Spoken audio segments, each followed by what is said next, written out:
Hello, welcome back. My name's Pete Marshall and this one's all about simple figures. On the wall behind me are various images, all of which give the representation or the illusion of the human figure. Some are really quite simple and others perhaps more intricate. I'm going to share with you a quick and easy, simple method that works well for me, and that is carrot people. Perhaps we could call them chili pepper people. So let's have a look at that in more detail.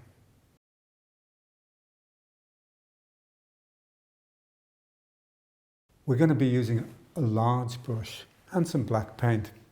Now the first thing we do is we draw a small circle and we start our carrot wide at the top, thin at the bottom, drawing him down. What have we got? Yeah, a human figure. Let's try that again. Small head, and we just draw our carrot out. There we go, another figure. We should add a shadow. We have to add a shadow, otherwise they seem to be floating in space. So we'll try another one, and this time we'll use a more organic carrot, so one with a bit of a bend. This gives us more of a sort of dynamic action with our character. Let's give him an arm out here as well at the same time. It's important that the head is small and not attached. If we attach the head, then they appear to be walking away. Well, give that small shoulders, wider hips, and it becomes a woman. That's the trick. If we want to make a woman, small shoulders, wide hips. Once again, drop shadow, to anchor them to the page. And we're going to do yet another one, and this time round, action figure. And we're just going to add another leg. See how simple that is? Let's add an arm too.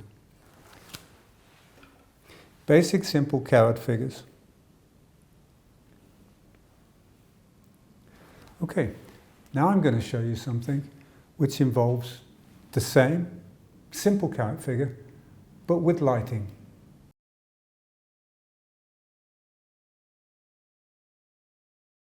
Okay, and you might notice that I'm doing this upside down.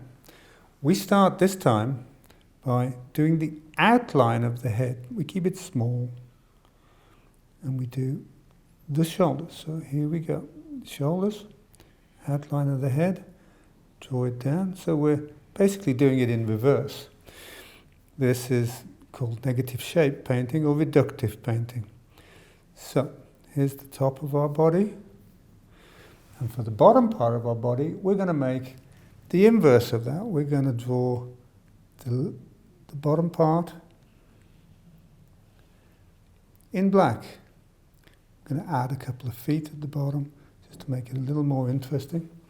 And maybe we're going to add that drop shadow or the shadow while we're at it. Now, here's the simple figure. You notice that if we kind of then shade that up to blend it and take this and blend it downwards, we'll achieve what appears to be, or what is in fact, that doesn't look very well blended. Let's add some white paint to that. We're looking at black against white, white against black. So let's add a little white paint to this just to exaggerate that. So there's a bit of white paint here. Maybe we have it more clearly in the head, dragging it down a little bit and blending it.